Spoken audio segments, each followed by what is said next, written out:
Hello, everyone. Welcome, welcome. How are you today? What do you feel about consciousness? Is it changing, you think, compared to 10 years ago? Is it harder or easier to relax? So let me start with introduction of myself. My name is Oxana, and originally I'm coming from Moscow, Russia. But I migrated to Australia in 2010. I am certified Awakened Mind practitioner and trainer, and I am online events moderator. Over the years, I've contributed a lot to the community of the Mind Mirror. And it was my initiative actually to start meeting together online and sharing our experiences and learning together. I have a background in psychology as a teacher of psychology. I also have diploma in transpersonal psychology, which you may consider alternative or spiritual psychology, which goes beyond the realm of personality, your masks that we wear in society, to subtle realms. As you probably know, most of people who come across psychology, they never stop learning. So I've been learning my whole life, and in the last 3 years, I was looking deeply into systemic family constellations. I was looking into numerology. I was looking into Astro-Psychology. And before all of this exciting journey, I was a corporate executive, but it's ancient history by now.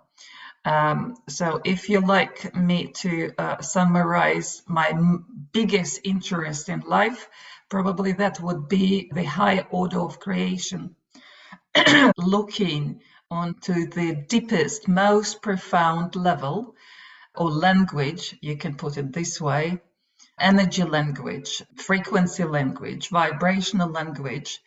I can probably say the language of the universe.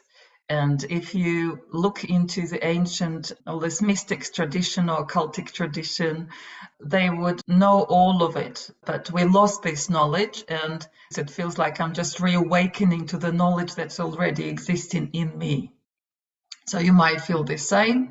And why I love it, it's because if we're talking about intangible things, it's really good to see how things work in physical world, because the laws, the patterns, the principles are all the same no matter what. This underlying layer, it will just manifest differently in different dimensions. But if you look into its core, into its essence, it will give you so many insights and so much connection and understanding to what's really going on, what's happening, what it is. So I'll stop here and go back to the topic of today, the topic of relaxation. We are revisiting the Awakened Mind protocol. If you have never watched previous webinars, it's not that critical, but I would recommend you to go and have a look, because understanding my vision will be easier if you watched this one, Energy Reading and the Mind Mirror. It's all about perspective, where I gave away all my insights about how I see things work, how I see the world in general, and how I see the mind mirror, and how the brainwaves help us to zoom in or zoom out and interact with reality. And then the recent webinars from this year, Mastering Attention, because I think the whole Awakened Mind protocol, it's called awakening, but realistically in the core of it is attention. So we can equally call it Mastering Attention training. And then another one devoted to the flow state, Mastering the Waves of Life, also gives you insights into peak performance and what's required, what are the prerequisites or conditions of the flow state. And of course, I think a couple of years ago, Judith did this beautiful webinar about Anna Weiss's protocol, ABCs of the Awakened Mind training. So the very first step was relaxation. And I decided, why not revisit it? Because our consciousness is changing. If I compare myself to 20 years ago, 10 years ago, my consciousness is definitely different. We are going through massive consciousness transformation.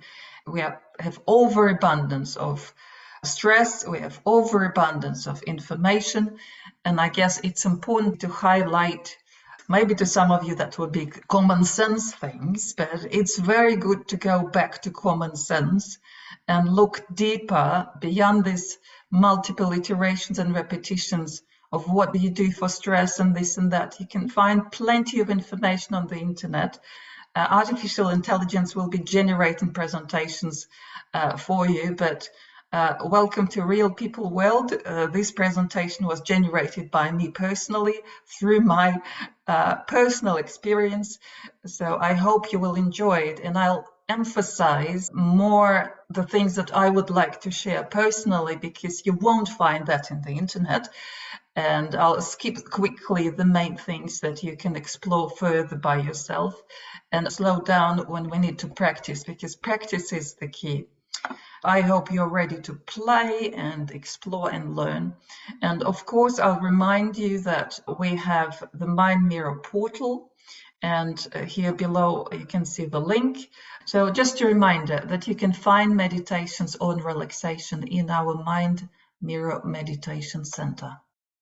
So a little disclaimer that some of my views may not stick to very original pioneer teachings, because I see my goal to take it forward, right? Because the time is changing and we really need to master ourselves, become more flexible, more adaptive.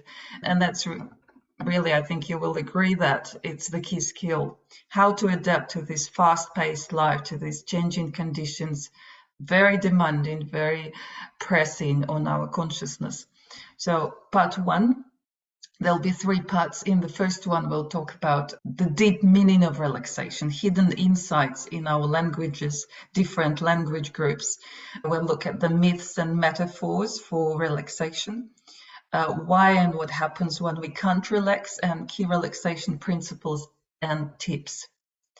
Just general information. As usually, I looked 2 words related to relaxation in different language groups. To relax. In the English language, it comes from Latin, and the meaning is easing, loosen, less formal, open up, stretching out. So we already can see some reference to form, right? And we are loosening this form and we are opening up to something else. We're easing.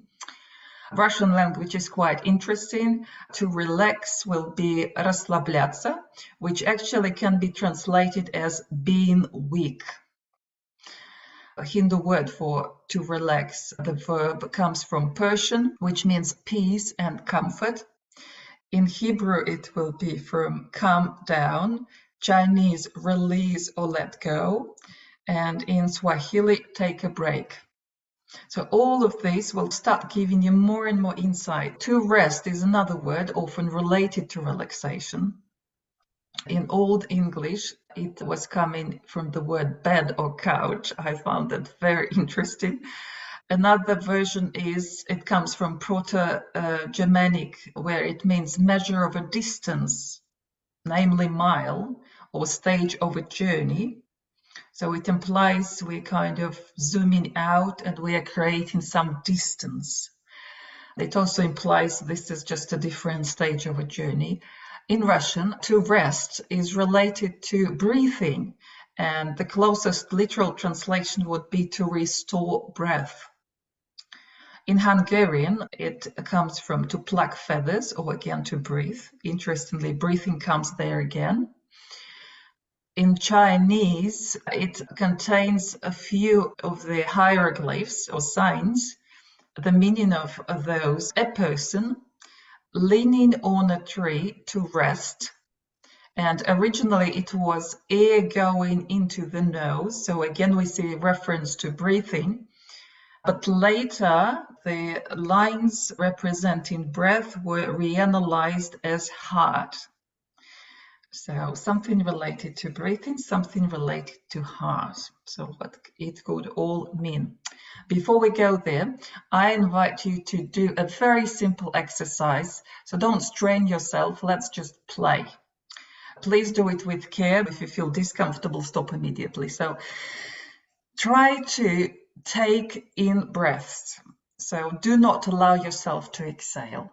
Just keep holding your breath Or when you feel like exhaling, you inhale again. So instead of exhaling, try to take another inhale and another inhale and another inhale. And at the same time, if you can do it at the same time, tense all your muscles. And when you feel like letting go, just put more tension into your muscles. Exert more tension, even more. And when you've done at least 3 in-breaths and increase your muscle tension 3 times, from this state, holding your breath with only inhales, try to make a few simple dance moves. Just move your arms and legs, and whether you can be as plastic as Michael Jackson is here in his moonwalk. And I'm sure you feel how hard it is to do any move when you are so tensed. And that's literally how our life feels if we take relaxation out. I want to share this folk wisdom, which I called myth as well. For a long, long time, back in the days when I was working in corporate world and was very, very young, I was told that business should come before pleasure. And I was told when the work is done, go have your fun. So I literally can allow myself to relax only after I've done something. So I have to do something first to deserve and earn the right to relax. So it's this subconscious programming that I was carrying through my whole life until I arrived into 40 plus age and realized something there is deeply, utterly wrong. And the illustration of the dead horse, that's the illustration of me in the past, where I was pushing myself first before I can relax, until I realized that no, there should be other order of things. So we are talking about 2 modes of existence in our world. It's duality, it's polarity. Again, this is one of these universal orders. And we are talking about work and rest, or stress and relaxation, or contraction and expansion, or you can also call it giving mode, which I call yang mode, and receiving mode, which I called yin mode. Expansion versus contraction, to me, are probably the most important words because they are like a traffic light of our body that gives us constantly the feedback about whether we are heading in the right direction or not, whether we want it or not. Mind deceives us, but body always knows the truth. So this is the body language that helps you to read this truth. So it's a really good reference for you to keep in mind when you want to get your body messages. I listed here a few polarities that will summarize our insights, or we'll just keep traveling and summarizing more and more through this presentation, the essence of relaxation. So we are talking about rest versus work, ease versus effort. This relaxation will be associated with softness and tension with something straining and hard. We are talking about expanded awareness when we relax versus focus and concentration and letting go versus control. We are talking about creativity, improvisation, or maybe even chaos to some extent versus rules and order. Loose versus tight, slowing down versus speeding up, exploring, wondering versus clear, firm direction. And then we are talking about exhale versus inhale. So when we were inhaling all the time, we were sticking just on one side of the spectrum, and that felt very uncomfortable. Process orientation versus result orientation, because usually when we relax, we are less driven by a certain goal. We may have a goal to relax and have fun and simply enjoy ourselves, but we are not interested in result per se. So then comfort versus pressure, non-violence versus force, because again, effort to some extent is related to some forceful activity. And obviously, this is a simple question. I wish I knew the answer before, long before I entered into the adult life. Which mode comes first? And obviously, one mode doesn't exist without the other. So that's absolutely natural interplay.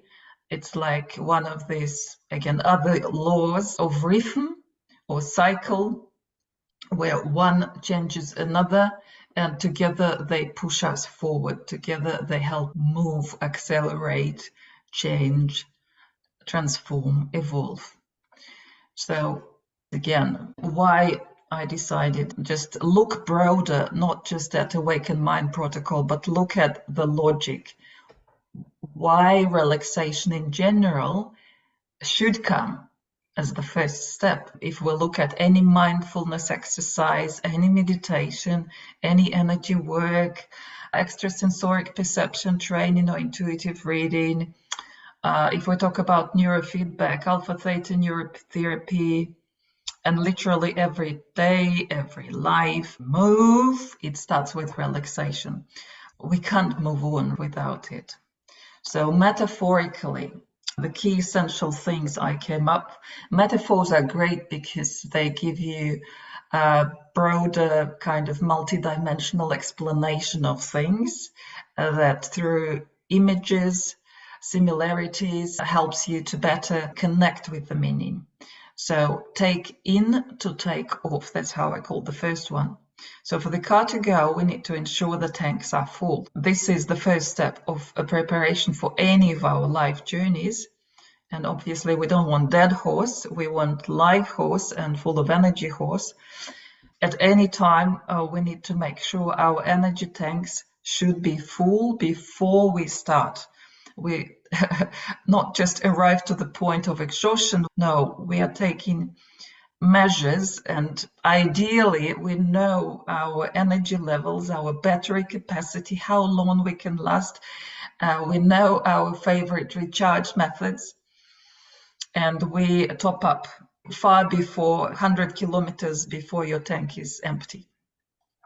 So that's a good metaphor. And then another one, connect and allow, because we are talking about recharging. So to recharge, you always need to connect to something bigger than yourself, connect with the resources, and then allow to receive. So if you're not open, if you're not allowing to receive, sometimes we cannot take it in, even if the resources are there.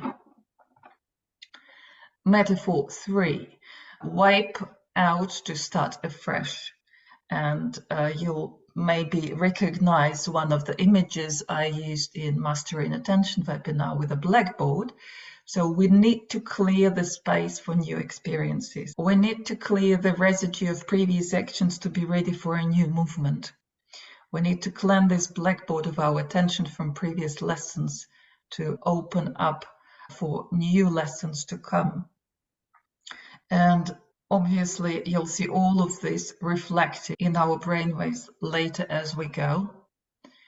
So symptoms that your relaxation might be out of order, and you may think it's just my muscles, maybe aches and pains, but we really need to look at the whole chain of things that I will emphasize. I'm sure most of you come from medical field and in general probably are well aware, but just a reminder of this logical semantic chain.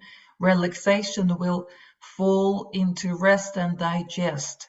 So quite a few functions are attached to relaxation. These are functions related to digestion, metabolism, sleep, regeneration, reproduction, growth, immunity, mood, and even social function.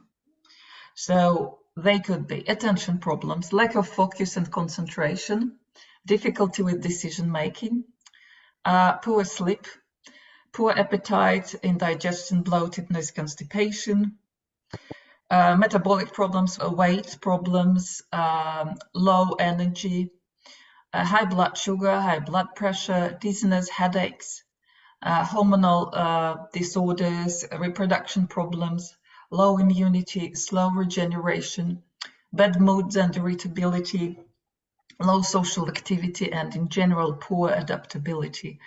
Later on, you'll see, because I put it all together here as well, and see another underlying cause, which I see as low energy levels due to poor connection with the earth and earthly functions. I'll elaborate on that later in the presentation. So reasons we can't relax. Obviously, there is a cause, even if we are not aware of it, the cause is still there. So most typical one, I call it, I want to feel alive. So that's the profound biggest need and craving of every human. We want to experience life. And the thing is, we experience life when we feel high in this or that way, when we are not dormant. We want this drive. So some healthy stress will be a sign of living life to a degree that we can register. But the problem is that nowadays there is high percentage of attention deficit problems. When you have attention deficit, we are seeking excitement. So our brains are so used to overstimulation that we became these excitement seekers. And sometimes even conflict, we are driving the conflict ourselves, because otherwise life simply seems too boring. So when you cheer yourself up through conflict, it's another way to feel alive. It's a bit perverted way, but still a way. And you probably know lots of people who are attached to maybe very negative emotions and stress in general, because in a way it's kind of addiction, but through this addiction, they feel life. It's their perverted way to feel alive. So, healthy tip: know yourself, plan your experiences. We may rewatch Flow webinar. Also, eat more protein, healthy supplements, and less carbs, because that also helps you to feel a bit more grounded and connected, mindful, rather than blown away with the modern fast-paced world. So overactive emotional triggers. I call it, if I slow down, I'll be facing my shadows. So sometimes we're just so unprepared to look inside and work with our shadows. I hope you know what that means. It's these dysfunctional programs that need our attention. In other ways, I would call it a frozen energy reserves, traumas, etc. So we run, and we stay busy and stay away and distract ourselves from depression or anxiety. We don't want to look at the root cause of it and do something about it. So it's easier just to run the cycle, the usual cycle, because we are so used to it. Another one, sympathetic nervous system is stuck in overdrive. I need to protect myself at all times. It's somehow related with the previous one, overstimulated alarm centers in our brain, which say you have to be alert at all times because this is the way to survive. This works in the past, right? Maybe, again, difficult childhood, some kind of traumas, or maybe long-lasting traumatic experiences in the end resulted in this overdrive of our nervous system and overstimulated amygdala, which became always overly sensitive and just rings the alert bell all the time. Another one, perfectionist syndrome, worrying about a worry cycle. Can't relax, turns on an obsessive worry cycle. So for those who suffer with insomnia, they know that very well. You start worrying that you can't fall asleep, and it sends you on another cycle, which is much worse. So this could be one of other potential reasons why we can't relax. And then, of course, distressing news. I'm disconnected from my tribe and I have one-sided view of real world. That's how I called it. And how can you relax when the world is so dangerous? So we are constantly pumped And again, this overstimulation on every level. But it's good to remember that it's just one-sided view, as I mentioned. It needs to be balanced out. Not everybody is criminal. And obviously, we are all mature and we know that, so I want to elaborate on that. It comes from rest and digest. It's our parasympathetic nervous system, which basically is talking about giving us a break.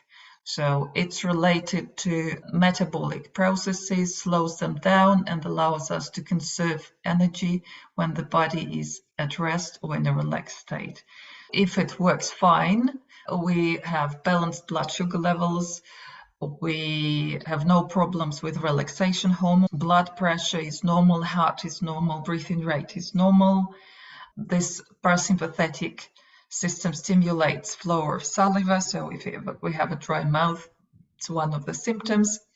Secretions, intestinal movement, digestion to take place. Yes, when we are relaxed. Tears obviously are possible when we are relaxed too. So all of this on one side, it's a sign we are relaxed. On the other side, each of these points can give you a hint how we can relax. So, for example, if I say, let yourself have a cry, sometimes I even think that negative emotions, looking from the brainwaves perspective or energy perspective, that would mean for us to slow down. And that's exactly what happens when we relax. We are slowing down. So I bet we reach some point where we need a good cry just to relax and slow down and return a bit to ourselves instead of running mad. So this is the chart related to polyvagal theory that explains how we respond to stress and different arousal levels. And the healthy one is in the bottom when our parasympathetic nervous system is working fine. I wouldn't go much into detail saying that all of these functions that I just named, they're working properly. We have good social engagement, we feel connected and safe, we can orientate well in the environment. We are settled, grounded, compassionate, curious, open, mindful. So that's where we all want to be. But then with the arousal, we may transit to a danger state, switching on a sympathetic nervous system with fight and flight response, and transit that zone into extreme case when we have life threats, when it's just hyperarousal, we can't get aroused anymore and literally play dead. So parasympathetic nervous system kicks in there as well. So it's just show where the healthy side of the spectrum lies. And then emphasize vagus nerve is the longest cranial nerve, extending from the brainstem through the neck, chest, and abdomen, reaching various organs, including heart, lungs, and digestive tract. Basically, the key vital organs. And as you probably know, vagus nerve can provide insights into emergency tips how to deal with stress. So I'll quickly name them because there's plenty of information on the internet. You can find it yourself and explore more. But just to refresh, if you know it already, cold water. So if you splash some cold water on your face and neck, or dips into cold water or ice bath are recommended. And you might also know that sometimes jumping into cold water could be a great awakening from depression, just a kicking point. Muscles of our throat, they are connected to vagus nerve. So when we drink, and obviously we all know somebody is having a difficult moment or being emotional, we would bring a glass of water. So drinking and swallowing, it helps. We often also eat, right, when we feel stressed. Gargling, yawning, or humming, and in particular is a great practice to connect us back and help us relax. Breathing, everybody knows that, and especially abdominal breathing. So as if we are blowing balloons in our belly below the ribs. you can do while you're listening to me a few breathing exercises right now. And remember also to relax your pelvic muscles and enlarge your exhales, because inhale takes us into activation mode, into this work mode, contraction mode, effort mode, and inhale takes us into in mode, giving away, relaxation mode. So the longer the exhale, the easier we relax. And obviously a big sigh, I didn't put it here, but even if we are running and have absolutely no time for meditation or anything, I would say a big sigh is a good thing, because you can exhale anything that doesn't serve you anymore and help your nervous system to rebalance. Human touch, it's a great thing. If you can see my head talking right now, so I can say you can simply just hug yourself like this, and even that would work. Go for massage, it's a great thing, or see a good friend. It's physical touch or social touch. It's just this sense of warmth and connection that always relaxes us and helps us. Body touch is very powerful, because it sends us back into our childhood, where basically body touches were the only first language we had with our mother, that we could read and understand straight away. Then exercise, mindful movement. Any excessive buildup of energy and overdrive of hormones can be rebalanced by simple jogging or walking or any other favorite physical exercise, ideally when you have bilateral movement, so your body has to balance itself. So yoga is great for that. Qigong is obviously great. Dancing, swimming is good too. And then tapping, everybody knows EFT, I suppose, emotional freedom tapping, or just finding this spot. I'll show you on the picture in the very middle of your chest, right there, where when I was little, I always thought that my soul lives in that point. It was interesting to find that in acupuncture, it's considered to be a sea of tranquility. There's CV17 point. There are more, obviously, but this is in particularly good for stress reduction, rest and digest activation. So just light tapping of that spot might help you to calm down.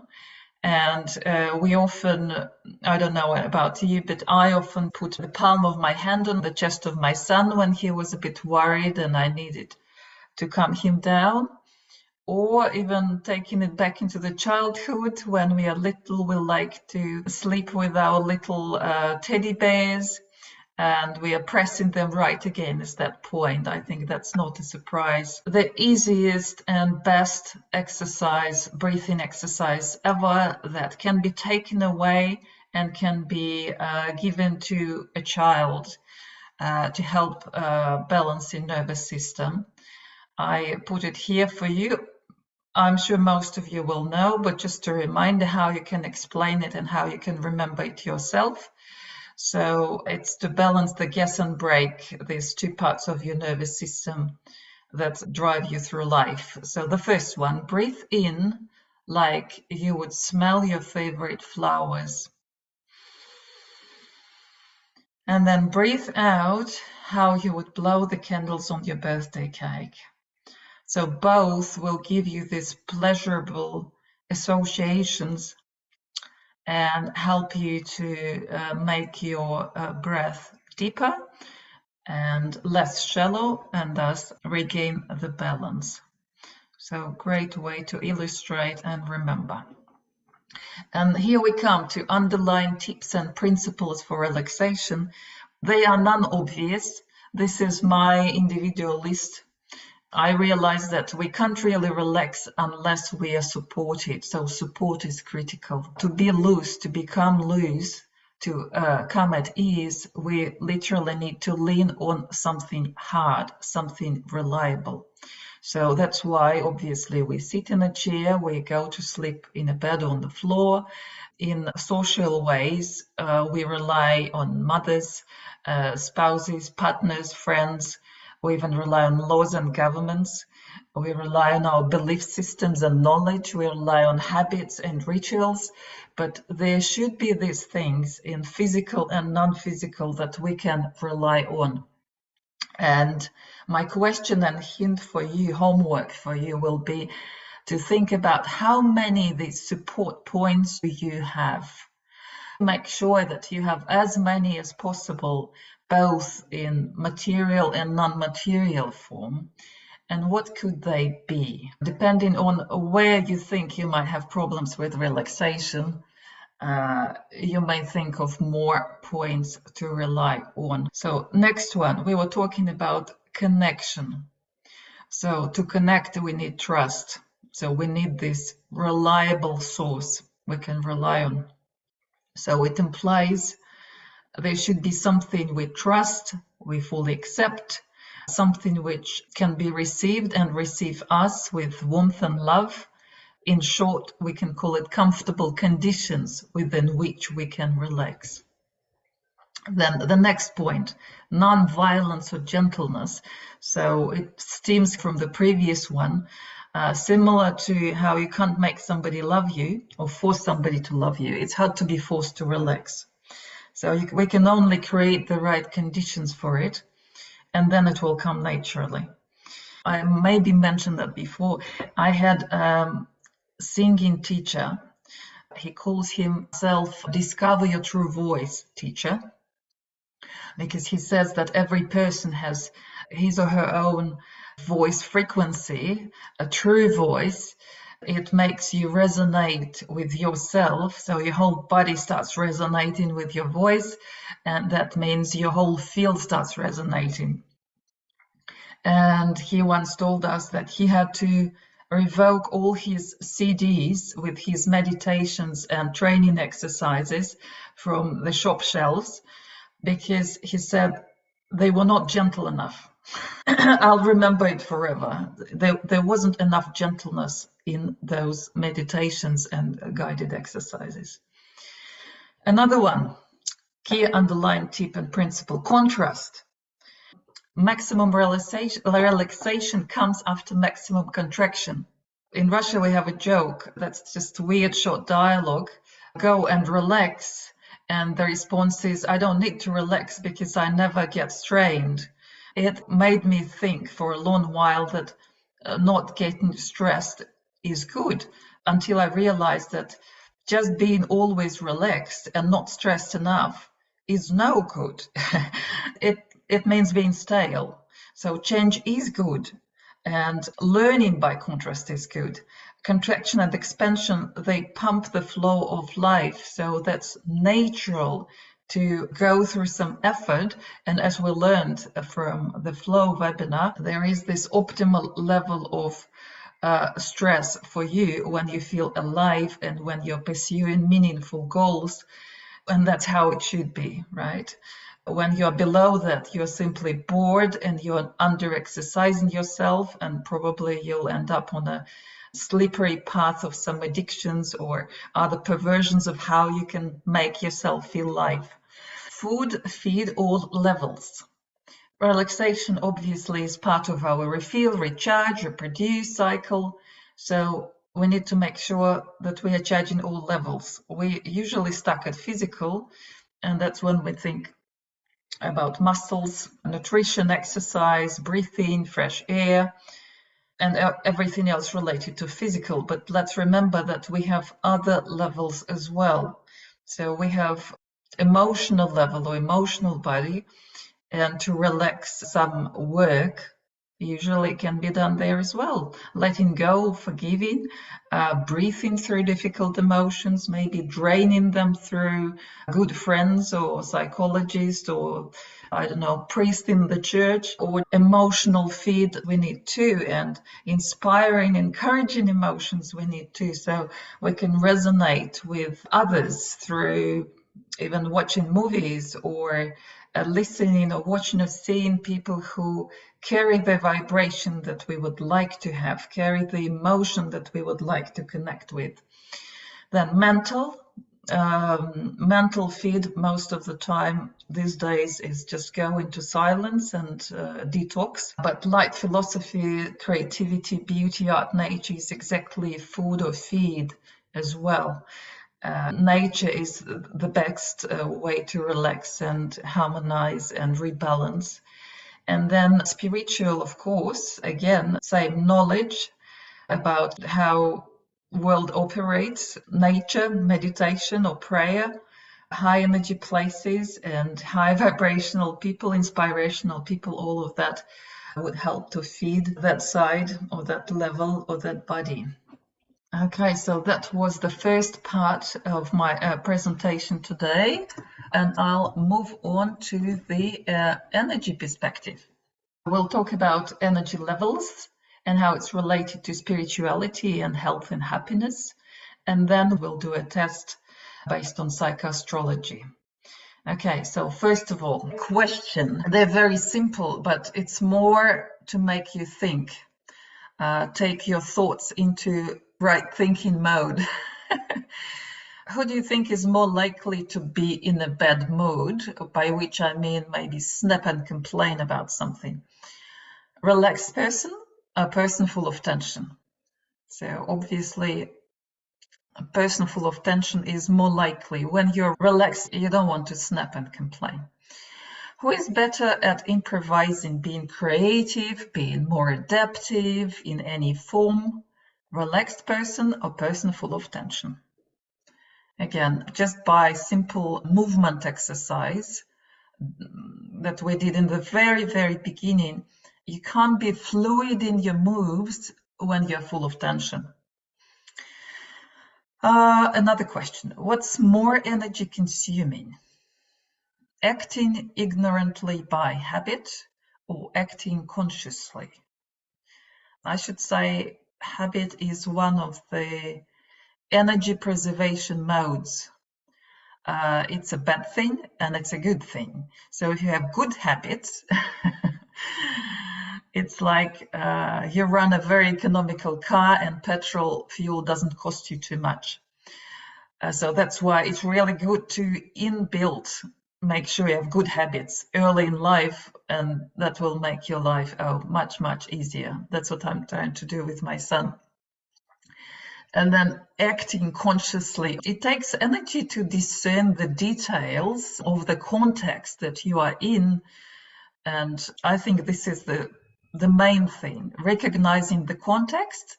Oh, I'm moving into the next moment in life. So what are the conditions? What are the criteria? How can I adapt it? Just how can I respond in the best possible way? Not just repeat by habit or by impulse what and how happened to me in the past, but can I do it in a creative, adaptive, conscious way?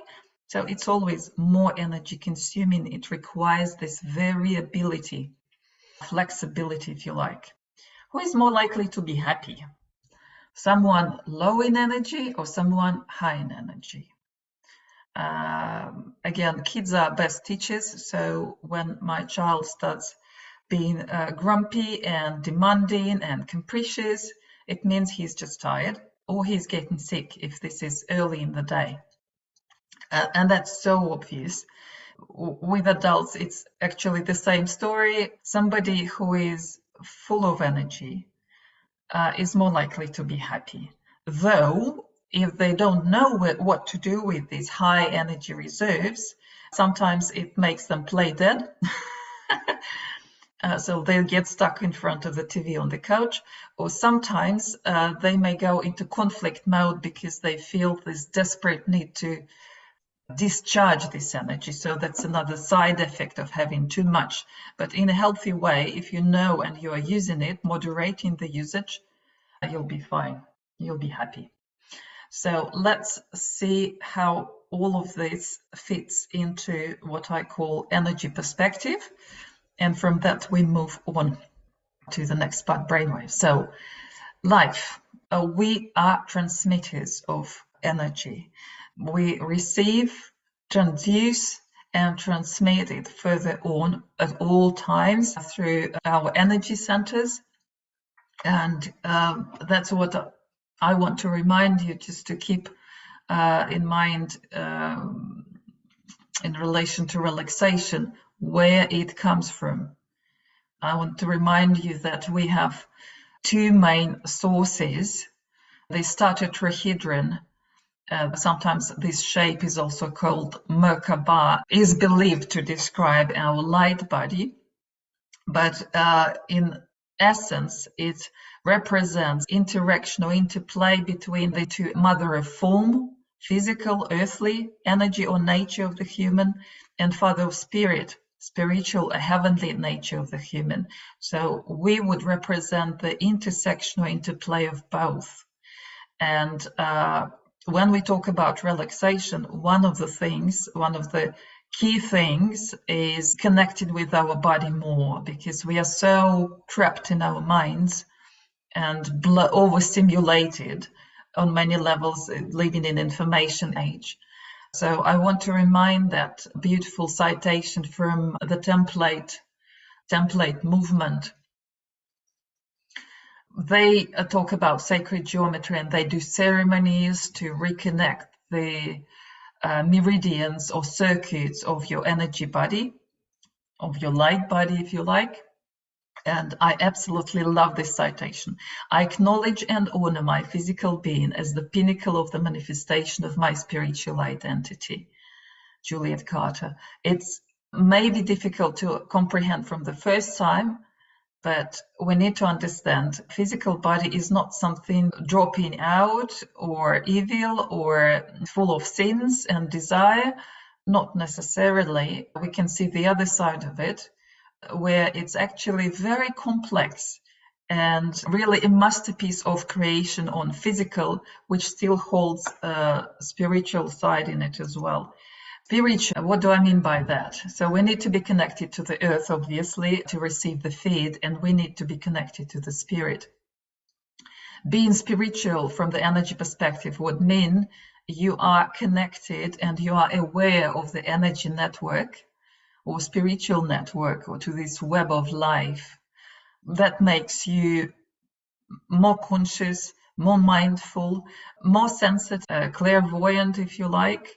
You better understand cause and effect. You better see things. That's why I say having insights or developing energy vision is really the deepest you can go to understand and read the templates and the universal language.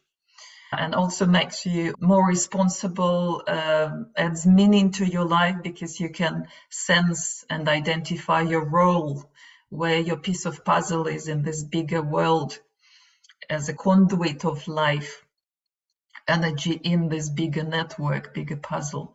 So it makes you more ethical and makes you of service to others. And then health, it's on the surface of things, but we get all kinds of definitions of health, except the key word where we talk about balance. So it's another higher order universal law of balance. So extremes are unhealthy. Any types of extremes are unhealthy. The truth and health lies somewhere in the middle. That's where we talk about all these golden mean ratios. We talk about middle path, etc. Balance also implies flexibility, so we can rebalance when we need, and there is nothing stuck. It implies permeability or high receptive capacity for the flow of life, and responsibility that comes with mindfulness and consciousness, and consequent adaptability and creativity. So, like any other system, we'll be talking about brainwaves soon. We need to balance hemispheres, bring together their function for the higher perspective. We need to make sure different parts within the brain should be well connected and communicating freely. When there is nothing stuck, when the energy can flow freely, there is flexibility, no brain bad habits. That would be healthy brain and higher state. So here, map of consciousness levels that shows us that higher frequency emotions would require more energy, and the low ones, they will deplete you. So where is the cause, where is the consequence? It's up to you, but if you observe yourself and others, you'll clearly understand that it's very hard to be happy when you are running very low in energy. And the more you transmit, if you come back in your mind to that picture of a human with lots of meridians symbolizing life flow through us, the more we can transmit, the richer our lives are, the bigger the life flow is, and the happier we usually are. And joy is this, how I say it, experiencing a high level of connection with the life energy when it overflows and gives these splashes. So that means you're actually in tune. It's hard to imagine yourself truly joyful when you're depleted in energy. And it means you're not still in energy, you don't have destructive, negative thoughts. So we arrived to one of the alternative views I presented during my flow webinar, the previous one I did. And I was talking about life, love, flow. So the vision of systemic family constellations is based on many other schools, traditions of psychology. It's hard to name them all. So basically they would fit with the main developmental psychology. To enter the life flow and be in the flow, we need to make sure we do the very first steps. Relax, which means recharge or take energy feed in. Firstly, earthly energies, and then rely, to trust the world. You're open to receive the feed, and your base chakra is open and connected. So let me just fantasize a little bit to help you ground this information. So there is a logical order of what happens to us when we incarnate on Earth. I hope we all believe in that there is something else beyond our physical body. There is a spirit or soul, that aspect of spirit in us. So we are spirit incarnated on Earth. So when we are born, we get this dress, we get this earthly cosmic suit, this physical body. And the first that happens to us, we have to learn how to survive on this earth, in these conditions, in this physical body. As you know, we have problems with digestion first few days of our life because our system is not adjusted yet to the earthly feed.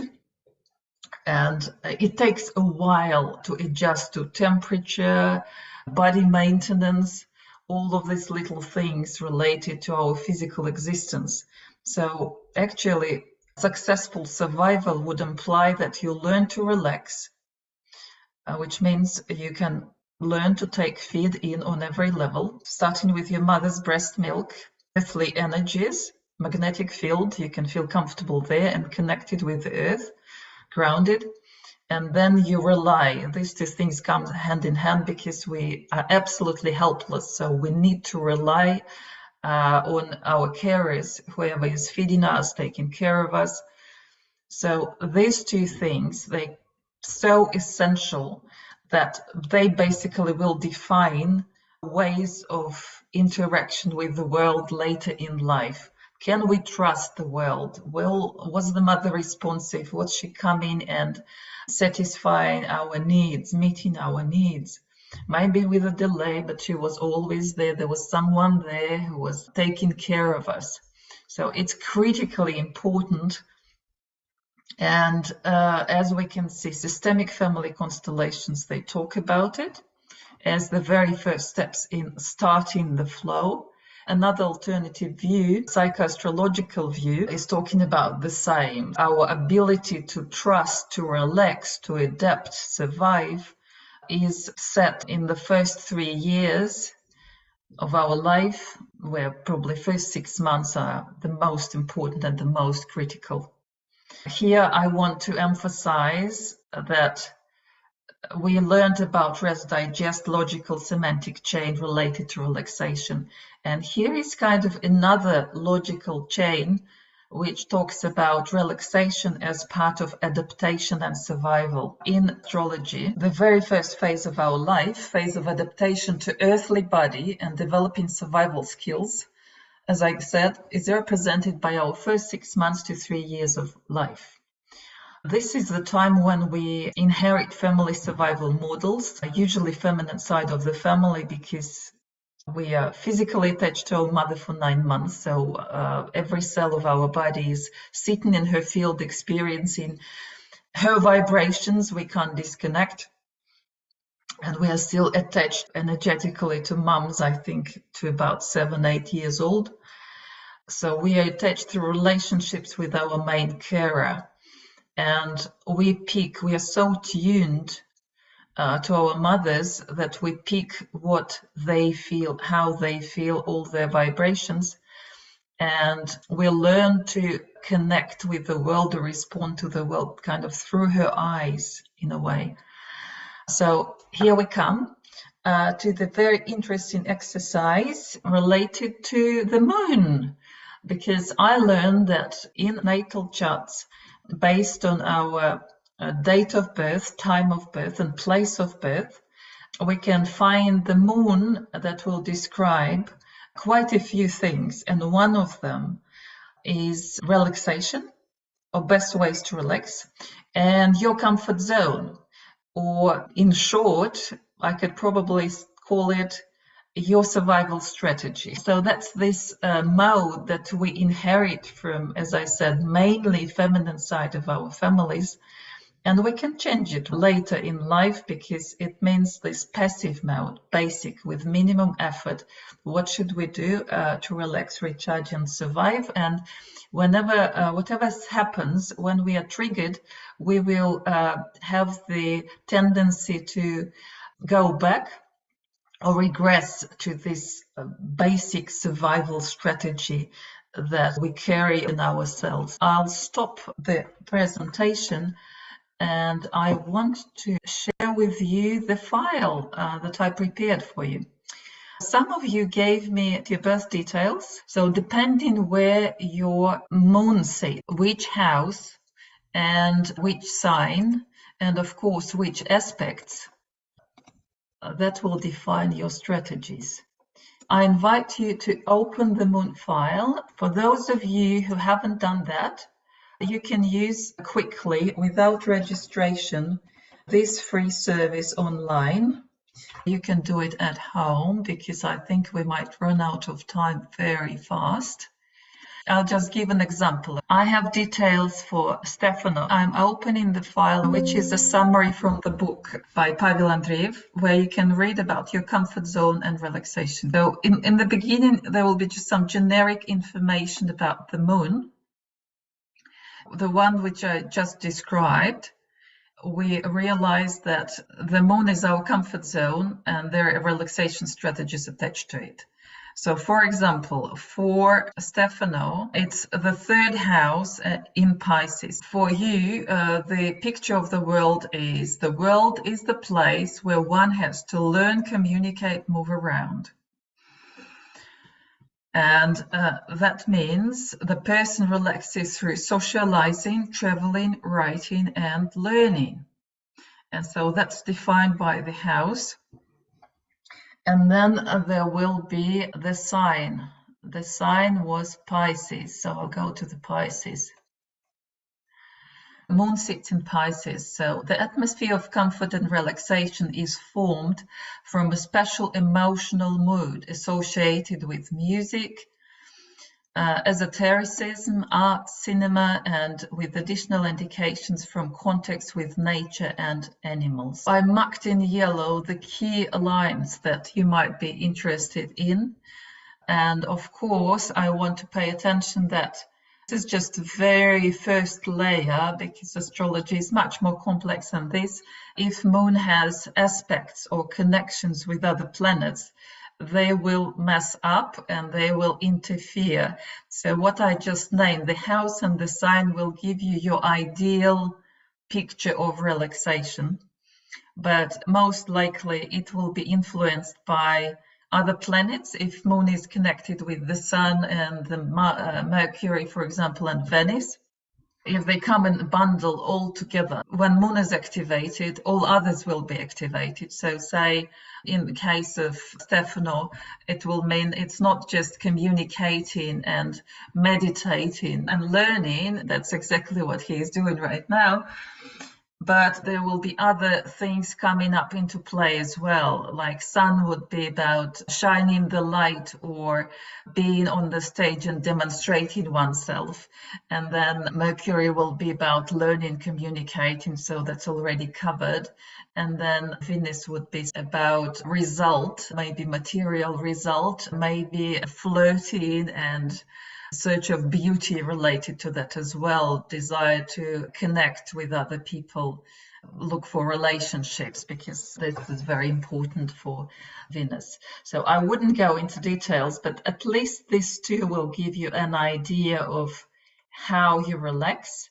If Mark is still there, I can read. Your house will be 5, and you're also in Pisces. Your house would be about the world is a place to fall in love, to take risks, to play and or have babies, indulge in your hobbies. So obviously, any love affairs and related to love, risk-taking activities, playing in any form, play, interaction with children, if this is your thing, and if your sun is sun like a planet is healthy, and your hobbies, they will help you relax. So I'm giving you this with the comment to understand that in traditional world, we think that relaxing, it's just me sitting at the beach and drinking cocktails and doing nothing. But in reality, it's so different for all of us. Say for me, that would be very predictable, organized rest time. Ideally, it should be productive so I can see the results as well. So it's more like a change of activity rather than just stale rest where you lie down and do nothing. That's my nature. And ideally, it's somewhere in nature, in calm and quiet conditions. For someone like my husband and my son, they would love something like motorbikes and playing with knives and bow and arrows and sharp things and risk taking. For me, it's mind blowing. It will drain my energy, not recharge. So it's just one of the examples that we are radically different, and you and your partners may be radically different in this, so be mindful how it works. Okay, and now, not to waste any more time, let's move into the rest of the presentation about brainwaves. I'll send all the links so you could revise your details, and I'll give you another link to Chronos app where you can read even the full interpretation. It will be basic, but it still will give you an idea. I'll do it in the follow-up email and tell you how you can access your development plan that may show you if you have any problems with relaxation and the moon because of some difficult aspects on the moon, like if you have Pluto moon, for example, negative aspect, there will be advice on compensatorics, how you can balance it out, what activities can help you to balance out this stressful influence. So you do it in constructive ways, not running away, not fighting, but doing it in a good way, so you can truly relax. So brainwaves of relaxation will cover attention, consciousness, again, energy levels, and what are we relaxing, cover ultimate relaxation checklist, and do the final exercise. So attention and consciousness, do you know that by now, I suppose you already know, they actually function of energy. So focus and concentration required for holding the intention, goal orientation, impulse behavior control, clarity of thought, good mood, general ability to feel good and experience joy, even your confidence. It's all a matter of your energy level. Your energy levels are high, you'll tend to be more confident, you'll tend to be more in a good mood if you know how to apply your energy when it's balanced. Clarity of thought, you always need energy to have this clarity. Focus and concentration. Just think, if you didn't have a good sleep, you didn't recharge your batteries, your levels are low, you'll have problems with focusing, concentrating, making decisions. You most likely will be snapping if you didn't have a good sleep. It's like, I'll be grumpy. Ability to respond adequately, creatively, consciously, adapt rather than repeating the habitual impulsive behavior also depends on energy levels. Inner healing, transformation, growth, evolution, all of this depends on energy levels. So all of the above requires access to stable and sustainable adequate energy supply.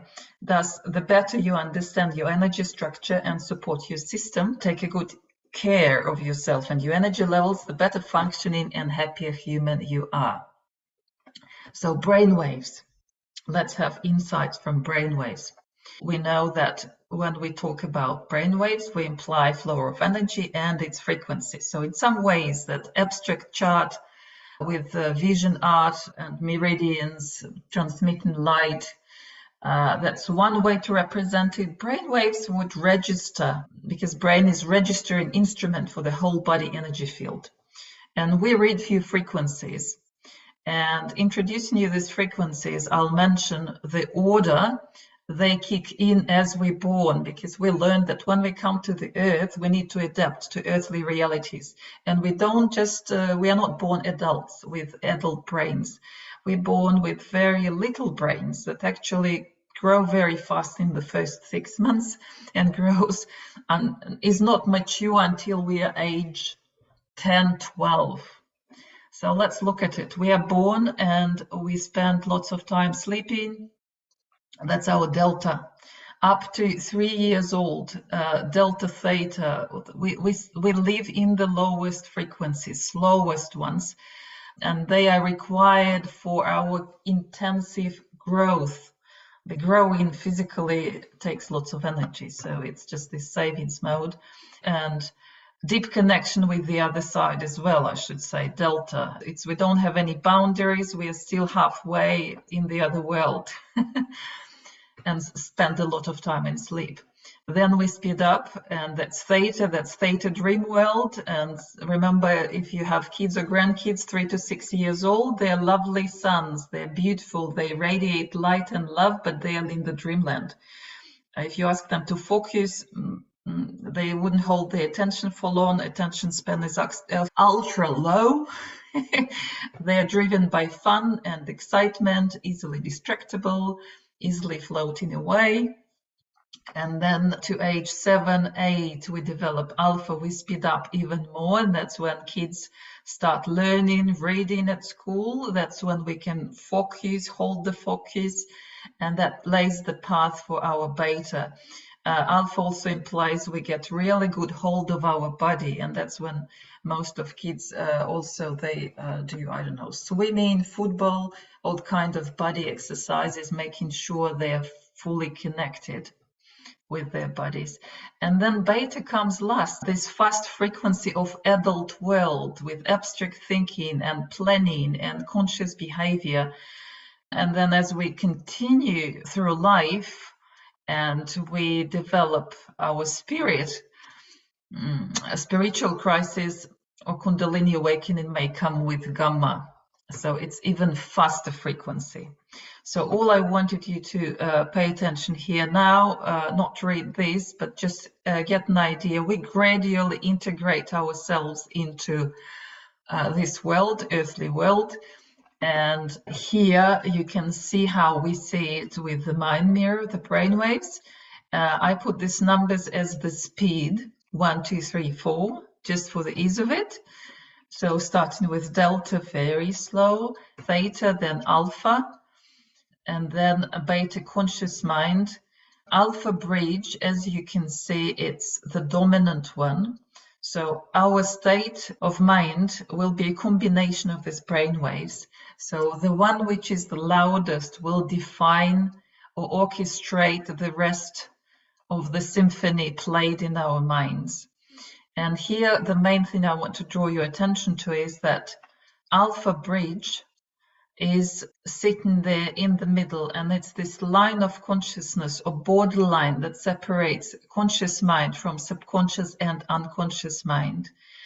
And from all kinds of theories, we know that the energy sits in our subconscious, it sits lower, and beta brainwaves and gamma, they run on these lower frequencies. So let me put it this way. In this slide, it's better visible. It's reversed order here, starting from the slowest, delta. I don't know, God's wave, universal energy wave, etheric body wave, theta wave, this dreamland wave, a memory wave as well, heart wave, alpha wave, and that's our body and five senses. Look, it's here, and they are considered to be more of a carrier waves, and beta gamma are information waves. I'll speak in detail about alpha and beta because that's what happens in relaxation as the first step in our protocol. So this is just to show you how, there will be this infra low frequency, then there will be theta on top of that, and then gamma on top of that. And through resonance, all these brainwaves, they communicate and deliver information. So beta is something that we know as conscious mind. It's the fastest one in ordinary pattern. So when I'm talking, when I'm verbalizing, when I'm memorizing, logically thinking, decision making, making lists or goals, when I control my behavior, it's function of beta. Intellectual talking. So let's put it in one word: external action in physical world. I'll give a bit more insight from physiology of it. So beta is the highest, the fastest. So we reached maturity. It's dominant in ordinary state. And is one of the mindfulness teachers said, we are so fascinated with our great achievement of this fast beta thinking, verbal logical brain, that it takes over. We completely forget to connect with the rest. So that's the typical ordinary state pattern. And this yellow-orange beta lines are on top. So what is it? It's human brain neocortex. It's just this layer on the very top. And it's fast localized, desynchronized, arrhythmic, no clear peaks wave. And it's used to carry information through large spaces of our human brain. Human brain is the largest out of all the animals, as we know. So we need some kind of this fast wave to carry information long distances. So that's beta and that's gamma as well. Gamma will be talking about networks. So it does it like in upgraded quality level. So age, beta comes with the age of 12, maybe a little bit younger these days. So it's purely cortical, just cortex. And I named some of the functions. So if we talk about attention, our ability to focus, to concentrate, differentiate, discern, verbalize, conceptualize, analyze, make decisions, plans, goals, control behavior, it's all about beta. Negative, when it's too much, we become obsessive compulsive, obsessivity, the brain takes over. We are stressing too much. We're disconnected from our core, from the deeper parts of our brain. And anxiety, fear, panic, it's overrunning, burning type of beta, ungrounded type of beta. If we look at ourselves as electrical device, talking about balance. To balance, we need to slow down and balance higher frequencies with lower frequencies, but we are disconnected. Metaphorically, beta stands for thinking mind or self-identity, ego caught in the material world trap. Or in scientific words, executive function output. So we collect all the stimuli from reality and then we decide on how we are going to respond. And that's beta function. So we are thinking, we are talking back, we are acting, moving, organizing behavior. So I should say beta actually is the brainwave or frequency of the earthly realm, external earthly realm. When we talk about alpha, we are slowing down. So we call it gateway, or this borderline to subconscious. And this means relaxed sensory awareness. So we are detaching from external and connecting kind of with ourselves, with our body, with our five senses. We remember we are not just thinking minds, we are bodies as well. We do not diminish any level. We are balanced when we are present on every floor of our consciousness, on every level of reality, including mind, including body, including the heart. So daydreaming, reverie, visualization, imagination, light meditation, they are all alpha states. Alpha is green, and alpha is naturally dominant in the adult state. So again, from something highly disorganized and purely informational and energy consuming because it rides off slower brainwaves, we come to alpha, which is rhythmical. And it's like a pacer for the brain. So it's orchestrator. If alpha is there, we're more likely to be in balance. So we're returning to balance. We're returning to our body and five senses, and we are opening the door to resources that are underlying. So neurophysiologically, alpha, it's the hub that is responsible for our interaction with the external world. Sensory receptors, and it's a thalamic, cortical thalamic. So thalamus receives all the sensory stimuli, sends it to the cortex. Cortex analyzes and sends the response back. So that's the communication going on in the brain. I would say this is the core of the brain. It's not just the surface as we saw previously. So alpha, the function, context recognition, adequate timely response, suppression of irrelevant information or actions. So when we talk about consciousness, it's about alpha. It's attention, perception, memory retrieval, time-space orientation, and level of arousal as well. So when we have alpha functioning, we awaken state still, but a little bit detached, not too close. So if I use zoom, beta would be your nose in front of the wall and you see the details as close as possible. Alpha would be like I take 1 or 2 steps back so I can see a bigger picture and start sensing myself more. You kind of take a step back into yourself, so you are not becoming the victim of the external world and its conditioning and whatever comes with it, but you reconnect with yourself more, starting with your body. So metaphorically, alpha, body, gateway between conscious, subconscious, switch pace, so lever regulating the flow of our attention internally, externally, the zoom, link between earthly material and subtle realm frequencies. In more scientific words, inhibition and timing are the key functions of alpha. So as I mentioned, we highlight what's important in this context, check with the memory how we are supposed to behave in this context, and regulate our behavior. So suppress impulses and allow for desirable behavior to happen. So along with beta, it's index of maturity and cognitive performance, knowledge-based consciousness and behavior control. Just the last word about physical or physiological side of things. Alpha is dominant in healthy, mature adult brain. It shows healthy arousal, healthy operational speed, and alpha was discovered first with the very first EEG device because it's dominant. Obviously, you pick up whatever is more pronounced, right? And they found that alpha is the idling rhythm. So the more beta, the more active we are, the less alpha we show. And when beta activity is finished, we go into this in and more receptive mode and idling mode.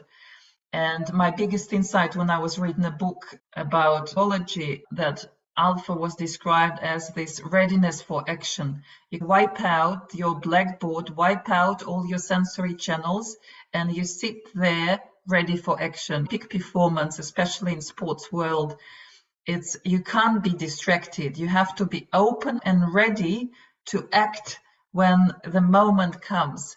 So this time and inhibition, it's exactly the role of alpha. So you keep brain in this idle mode, but ready to kick in when the right moment comes. Did you know that addictions have low energy in its core? On a subtle energy level, when we are craving something, and most of popular addictions will fall into this category, like sugar craving, most of drugs will have alpha deficit in its core. So when do, for example, people drink? People drink when tired, after a hard working day, after having an argument, just trying to relax and find relief and consolation, lacking acceptance and love for themselves. The truth is that such relief is temporary and there will be a price to pay later on. Like one of the spiritual teachers said, you are stealing the lifetime from your future, or you are stealing time of your life from your future. Alcohol and marijuana, or substance abuse addictions, often come as a comorbid condition for trauma, anxiety, and or depression. People who get addicted might be genetically predisposed to these addictions or severely traumatized, both of which will show up as alpha blockage or inability to open up and release alpha, thus blocking access to deeper resources inside. The mentioned substances immediately open alpha, providing the relief from often unbearable misery and helping to cope with life. So what looks like destructive, like all other symptoms, on a deep level turns out to be an adaptive mechanism for those who do not know better alternative. Here is the summary. So from beta, for active beta in ordinary pattern, ordinary mode, external yang mode, which is fast, irregular, cortical, which means superficial basically in terms of brain location, external, fixated on external world, which is thinking mind, which is unbalanced. Look, this pattern is clearly unbalanced and separate. So this is a bottleneck. We can't talk about free flow of energy and go into every flow of our consciousness. No, and it's energy consuming. We go into more rhythmical cortex, thalamus cortex, deeper into the brain, more connected with the rest of the brain. We slightly detach from external reality, so we are not so absorbed by it. It's mind plus body already. We regain connection with the physical. It's balancing, as I said, it's the orchestrator, keeping the time and pace for the whole brain, for healthy brain. It's connecting us to lower frequencies and it's providing energy. Just to give you an idea, I'll run you through this exercise because it will help you to feel more the difference between this kind of yang mode, beta active mode, and more passive alpha mode, more receiving mode. Alpha is also, by the way, good for studies. So hard and soft exercise. We cannot control everything in life. Being mindful or conscious implies being responsible for our response. Because external world, it lives according to its own way, and not necessarily we can always influence and make it meet our expectations. So this is a great exercise for you to remember about which operation mode to choose. Hard when it's like tough, strong beta, soft when it's alpha and below, which is more like in mode. You can just imagine it. Imagining will do it as well. So when you make a fist and bang a wall or a desk or any hard surface, you can do it now if you wish. You know what happens when you are hard and you are hitting the hard surface with your hardness. It's painful. So that's what happens when we completely lose track and go into this yang outgoing action mode without moderation. Now, part two. You can find sharp corner of the table Or imagine that you are touching a fork or a sharp knife, like in the picture, but you are touching it not hard, you are doing it very, very slowly, and you imagine, almost foreseeing how you are approaching the sharp surface. So if you do it consciously, almost welcoming the surface with this anticipation, with feeling of the shape even before the moment comes when you touch it physically, it actually becomes even a nice experience. So this ability to slow down and become soft, in one word I called it in mode, as opposed to yang mode. So you don't want to cause unnecessary fight and burnout of energy and hurt yourself. So depending on the circumstances, if you see that the circumstances, the context is represented, of course, metaphorically, like something hard that will not adapt and change for you, this is us who need to take charge and become adaptable and soft and flexible and turn it into nice experience for ourselves. So that gives a good representation of this switching the modes. So this is the general dynamics of brainwaves that I like to show. Ordinary state is the very first one where we start, represented by dominant beta, and then we slow down into alpha, and then we slow even further. I was talking about the first step, but of course relaxation will go much further, right? We may go into the whole like theta and even delta. Theta would represent in this pattern state of REM sleep or channeling pattern or mediumship pattern when they are searching for energy, or psychic pattern searching for information, connecting with universal field. And then as we drop deeper, yoga nidra, deep, deep, deep relaxation, just delta. And that's where babies are, and probably cats as well, most of their lifetime. Deep trance, when our electrical activity basically is outside of the brain. And that's the deepest relaxation. We are not going there today. We're just touching the surface and the very beginning of relaxation. Just saying that it's just to take this break off for the car to move. Evolved mind pattern would represent circular, balanced pattern, most balance of oneness and unity, of connection. I'm plugged in, I'm connected, I'm one with all. So, role of alpha brainwaves in attention and consciousness, conclusion 1. When we relax, we open alpha and reduce beta. We address physical body, we anchor in physical reality. Being incarnated on earth is a matter of time and space. It's essential to live in the physical body, not just in virtual worlds. As I said, we are present. We are not diminishing or denying every level of our existence. Healthy is balance, present on all, and flexible to navigate amongst them. So our conscious mind beta gets grounded in the body, through 5 senses, thus anchored in here, space, and now time, and regaining focus and connection and traction with reality. So through the body, we get access to these earthly energies. This is important for us, not just chemically, because we live here, we have to eat and consume, and we are subject to physical world, all this body maintenance. But we have to agree that we are connected with Earth as well electromagnetically, and it's naturally cleansing and healing for us. So when we go to sleep or when we lie down, even sunbathe, we restore our natural balance with the Earth, and it gives us resources, it gives us energy, it takes away all the darkness and heaviness from the body. We often feel relieved, lighter, more vital.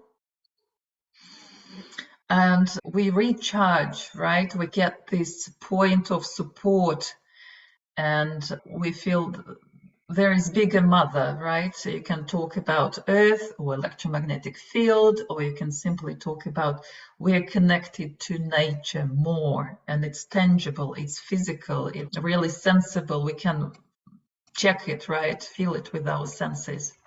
So Conclusion 2, we get closer to natural order.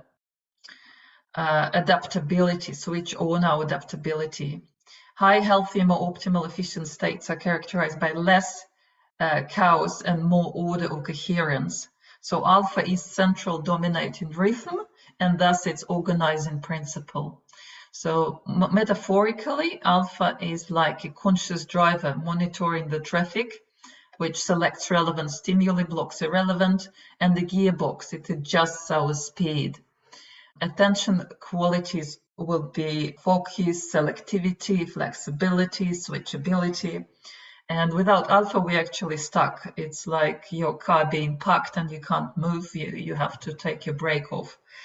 Our conscious mind beta would be blocking and interfering largely with the natural flow through all kinds of conceptions and conditioning and expectations. So opening alpha, we restore the natural flow of things.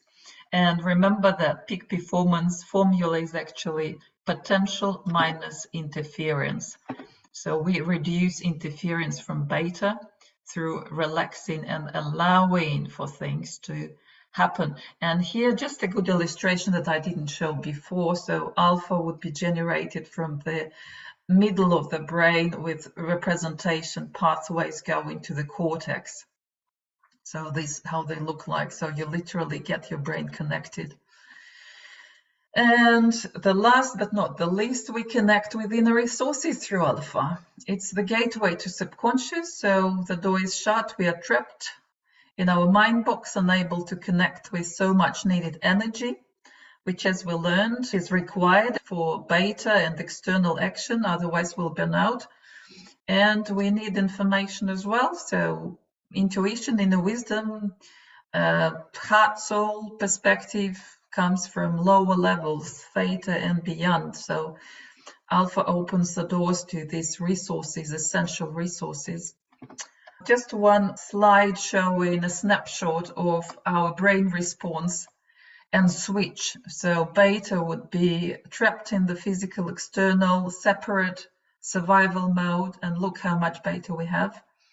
And then as we switch to creation mode, there's more balance instantly when we start relaxing, and it allows us to go into this more conscious, mindful, creative mode.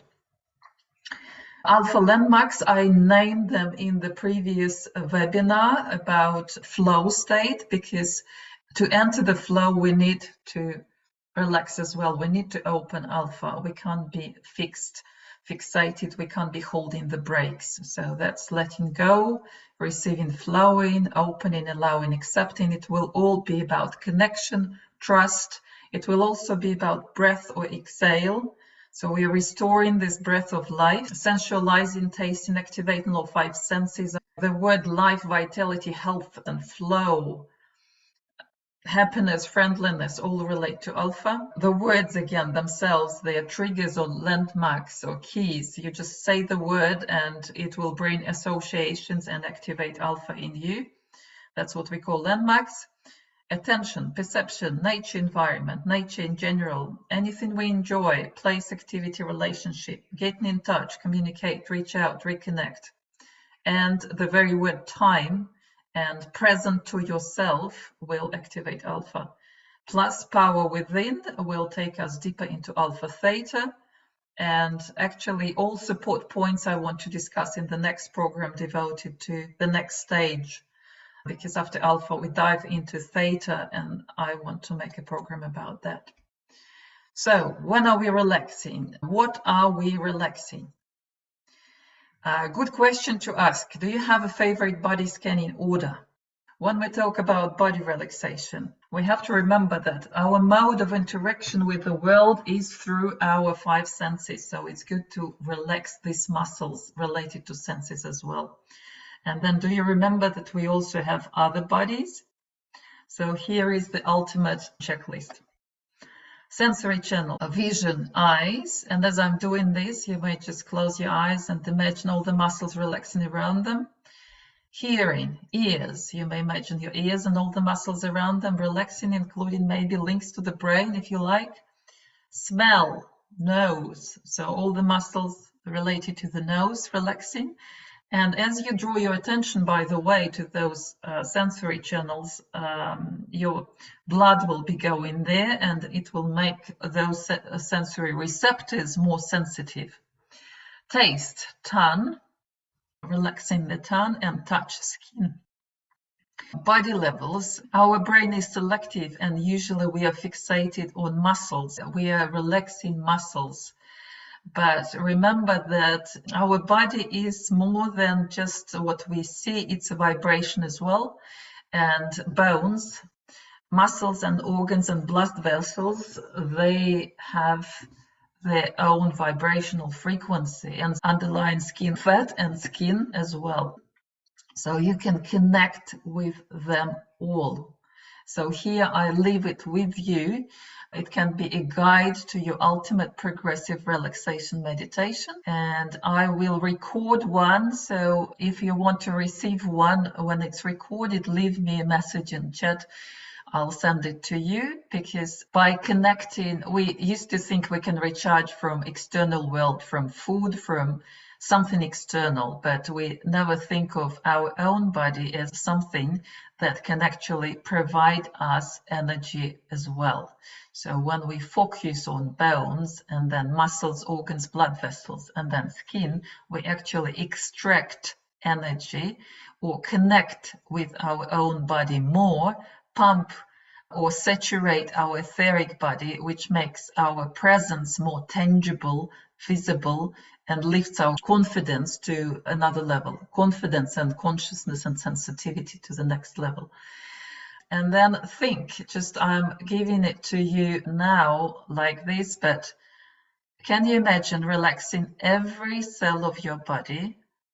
And then can you imagine relaxing every particle of our physical body? And then can you imagine relaxing the space between the particles in your body? If you follow my words, you may simply say relax, or you may feel them with the golden or white light. Or imagine the softest sun rays that you can imagine, and feel every cell of your body with that. Feel every particle of your physical body with that. And then feel the spaces between your particles. When I get to the level, the space between the particles, I can tell you that I feel my body light as and transparent as, because on the very deep level, we are just the space. And then don't forget, of course, about your subtle bodies besides physical. You can just say, I believe, even if you can't sense it enough, somehow we still have reference. Some part of us knows a relaxing emotional body, or instead of relaxing, as I said, you may just submerge or immerse yourself into the light, golden white light, or imagine the sun rays, and submerge into your emotional body, and it can take the stress off.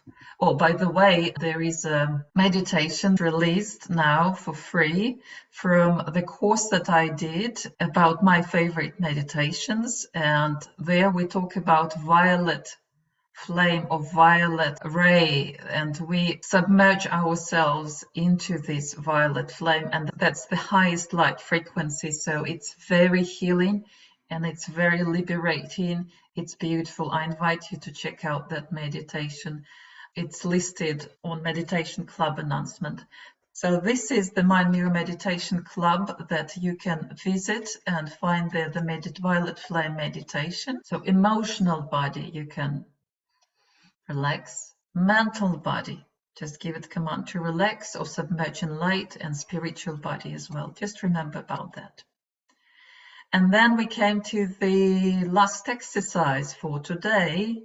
The exercise comes from Systemic Family Constellations, and the idea is as follows. I love it because it's brilliant.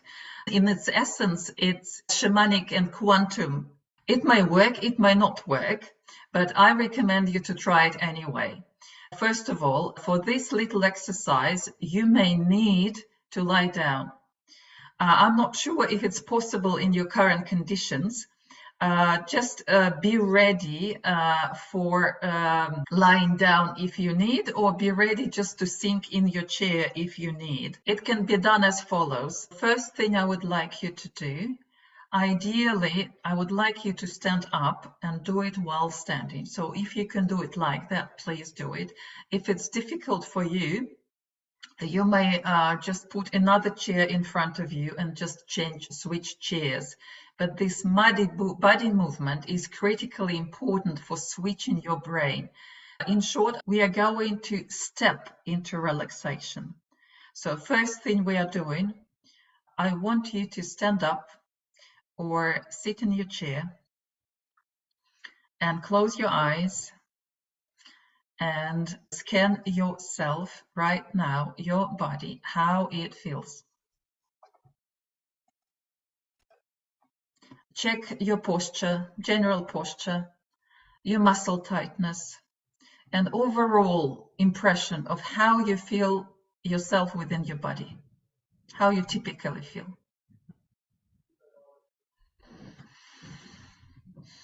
You don't need much time for that because you're pretty aware usually how you feel. Your probably brain is burning and body might be tense from sitting for so long. And now I invite you to take a step forward into relaxation or switch chairs. And you step and you shed yourself behind and tune into relaxation. You're no longer yourself. You are relaxation itself. By tuning, I mean start tracking, monitoring changes in your body. That's all that matters. Nothing abstract, nothing extraordinary. Just see the changes in your body. You might feel loosening and you might need to lie down even or sink in your chair. Follow the urge, do what's necessary, and keep monitoring the changes in your body. Try not to overthink. Just monitor what your body is doing. These subtle changes happening in the muscles, in the posture, maybe even in your brain. And stay there for a few seconds, just observing.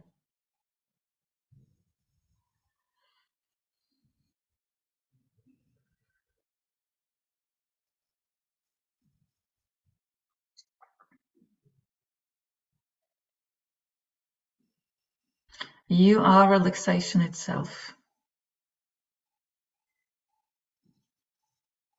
Just make a note how it feels like being inside relaxation, being one with it, being it. How your body feels, what changes happened, and just make a snapshot of this changed state, hopefully more relaxed state, as a landmark that you can refer to and come back to later when necessary.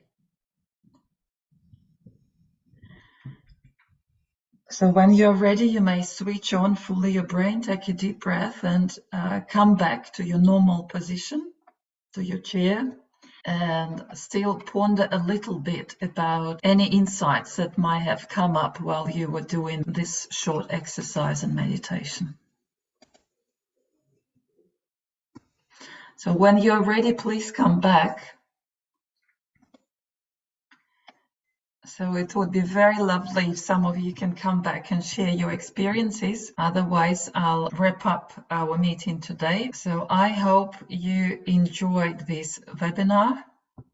There was plenty of information as usually, and I hope it will help you in your journey towards relaxation. Any feedback welcome by email, and please stay tuned, stay in touch. I'll share the recording, all presentation slides and all materials, and invite you to continue join the next webinar. I hope it will be sometime next month, where I want to talk about harmonizers and about grounding and our support points in more detail. So thank you all for your attention, and good night, good day, wherever you are. See you next time. Bye.